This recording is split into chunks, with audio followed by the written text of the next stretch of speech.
Hello, loves. Welcome to another episode of the Body Love Binge. I'm so excited to create this episode, as I say probably every single time I record, but I am. The title, as you already know, is But What About Health If I'm Eating Whatever I Want? This is such a big topic that always comes up. And I had this exact question so many times during my recovery because I was eating copious amounts of chocolate and sugar. And I was questioning, like, how can this be okay? Because I do care about my health. So we're going to dive into that today. So I'm going to start off by sharing how common the question is, like I've just said. And the question usually follows after statements such as, it's okay that you ate a bunch of food last night, because it always is. Emotional eating is a value neutral activity, because it is. Love yourself exactly the way you are. And then, like clockwork, comes a question, but what about health? With an exclamation mark and a question mark after it, usually. It's as if poor health is a rational excuse for self-hatred, for shame, and for social contempt. As if someone's health status somehow justifies the judgments they receive from society, and more often than not, from themselves. And I get it. Health is important, right? It is to me. It doesn't have to be to everybody. But I think that we're missing something much deeper and more fundamental in this conversation. Let's get one thing straight first. Health is not a moral issue. And our personal health choices should not be a reason for judgment or self-shaming in the first place. The way we talk about health has taken on this moralistic character where everyone seems to think that they have the right to dictate the rights and the wrongs of other people's lives and how healthy someone is or isn't. We allow ourselves to be policed by others, or worse, we police ourselves, all in the name of some vague concept of health. But what even is health, right? It's a fuzzy term with a shifting definition, depending on who you ask, that often focuses narrowly on physical metrics while ignoring the broader aspects of well-being. So while pursuing health might be important to you as an individual, there's nothing wrong with that. Be careful of using it as a rationalization to punish yourself or others. Is health really an obligation? Striving for good health, whatever that means to you, it can be valuable. Of course it can. It can be an act of self-care, a way to feel energized, a means to fully engage with life.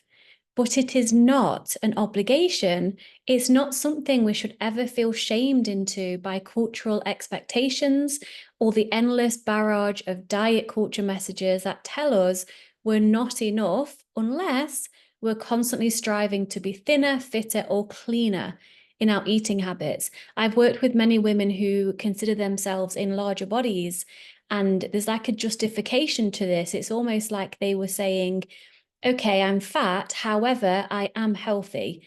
I'm in a large body, but I'm healthy. It's like a justification for being in a bigger body. A person's health doesn't equate to their value as a human being. Think about it.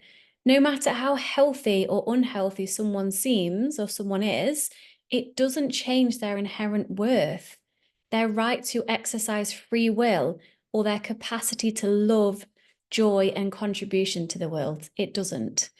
For myself, I make choices that support my body's physical needs because I want to, not because I'm supposed to, or because it's my duties, or because I should. And that means I get to define health for myself. My definition of health includes mental health, spiritual health, emotional health, and non-physical aspects of well-being that are just as important, if not more so, than what I eat or how much exercise I get. Because health is not just physical.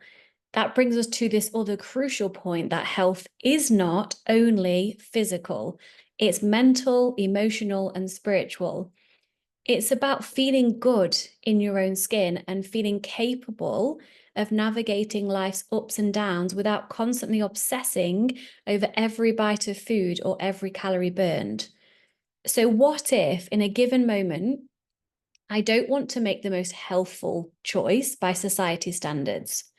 What if I'd rather just have a comforting meal that soothes my mind rather than a salad that fits into some rigid health plan? That's my choice to make. My body, my rules. And the same applies to you. The more you try to shame yourself into not eating all the quote unquote bad foods, which there are none, by the way, but I'm just using the language that a lot of people use. The more you try to shame yourself into not eating the bad foods, the more likely you are to end up in a cycle of binging and then feeling terrible about yourself afterwards. Anyone resonate right now? Because I've been there for 20 years. Shame and guilt do not make you healthier. They make you miserable. I'm going to repeat that. Shame and guilt do not make you healthier. They make you miserable. They fuel a cycle of restriction, binging, and self-loathing that's far from healthy, physically or mentally. What if eating what you crave was an act of self-care? Whether that be cookies, fries, pizza, whatever it is, what if that was actually an act of self-care for your mental health? What if it's a way to honor your needs in that given moment to give yourself the comfort or the joy you are seeking without all the guilt and shame attached to it? We're taught that health means constant vigilance and discipline, that anything that doesn't fit the clean eating narrative is a sign of weakness or failure. But who the fuck decided that? Would you rather really think about this question, right? Would you really rather spend your whole life obsessively and miserably pursuing perfect health just so you might live a couple of years longer? Or would you rather live a happy, free life and maybe, just maybe, die a little earlier?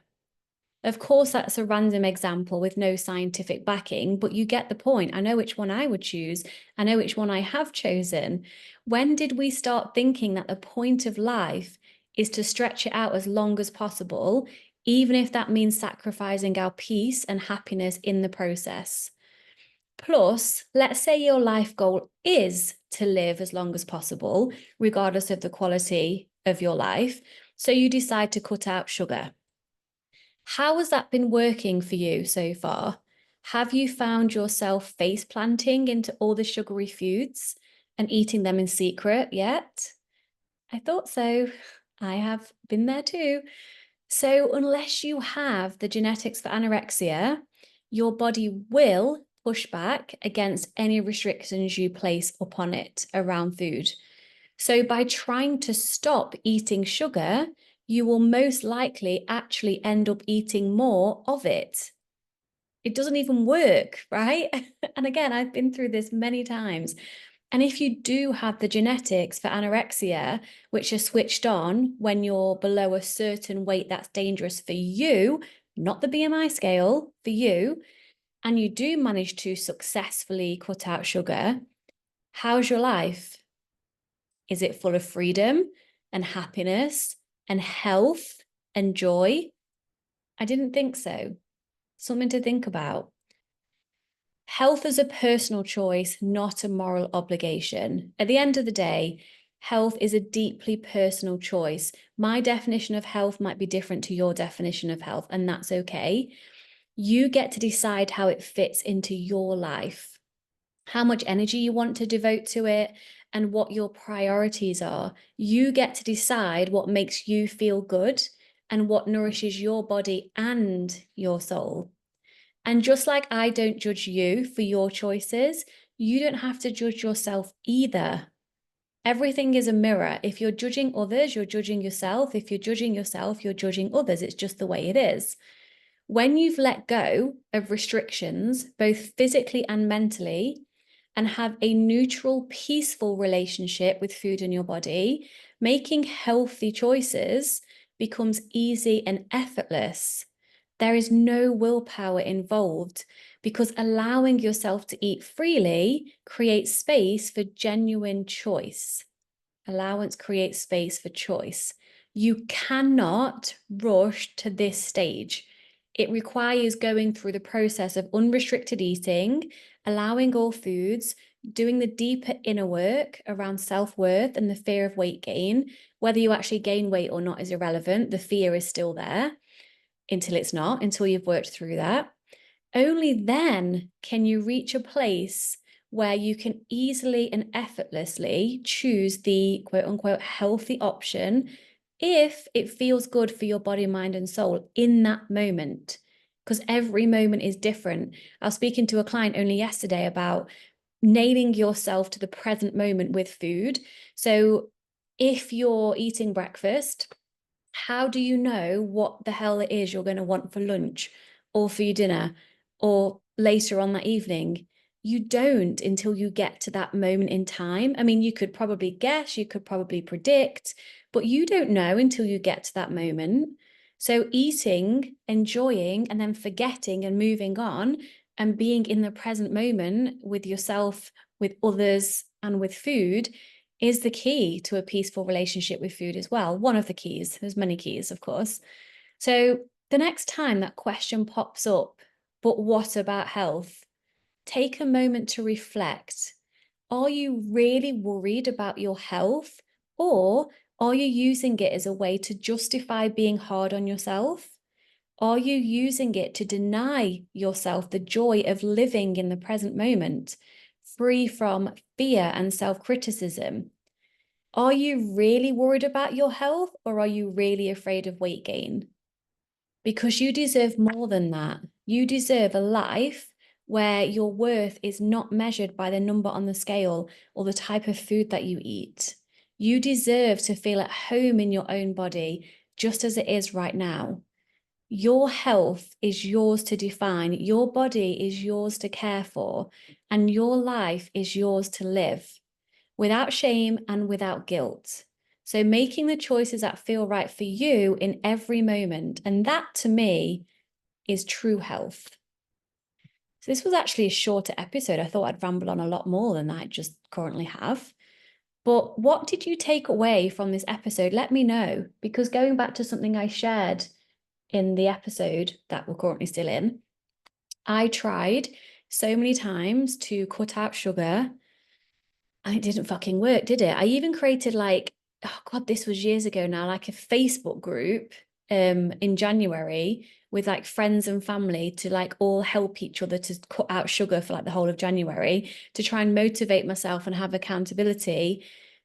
Still couldn't do it, obviously, because I've restricted for so many years. I had anorexia as a teenager into my very early 20s.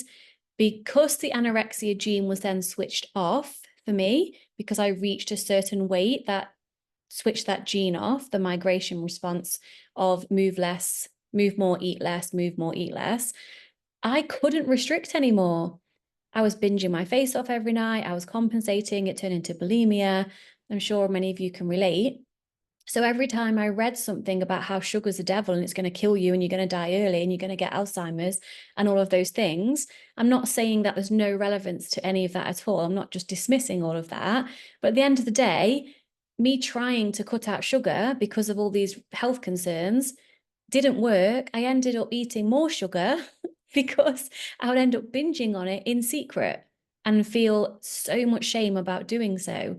So honestly, the only way, in my personal and professional opinion, to get to a completely relaxed, peaceful, free and pleasurable relationship with food and with sugar and with all different types of foods and processed foods as well, is to just allow them. But you have to go through that really scary phase when, this was it for me, when you're eating so much sugar, you're literally like, what the fuck? This is not okay. I'm really concerned about my health.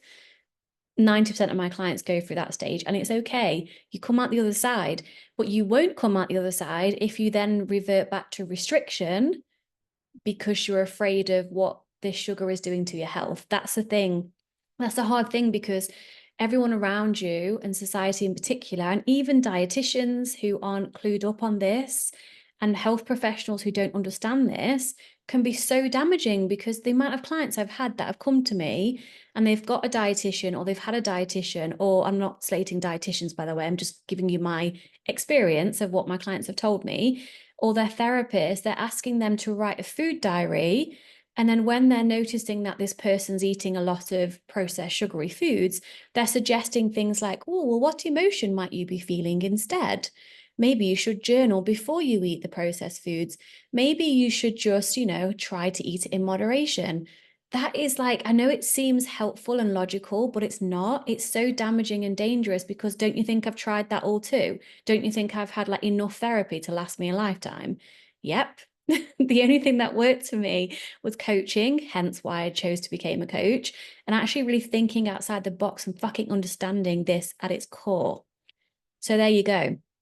A little bit of an extra kind of share and rant at the end, but just really think about this for yourself. If you clicked on this episode, you've got interest in the title, what about health if I'm eating everything I want? You will not eat all this sugar and processed food for the rest of your life. I promise you. If you are allowing physically and mentally, that's the key. The moment you keep allowing your thoughts to spiral into, I shouldn't be eating this is bad, this is wrong, this can't be okay. And I know it's hard to rein in your thoughts and to reframe them and to find evidence against them. It's necessary to be completely free, because I started off, and this is so common. In fact, I've not seen this happen any other way. You start off eating all the things, it feels great, and then you freak the fuck out because you're like, wait, am I literally just paying Victoria a shitload of money for her to tell me it's okay to quote unquote binge eat and eat a lot of sugar? That's what I thought when I hired my first coach. I was like, this can't be okay. I am angry right now.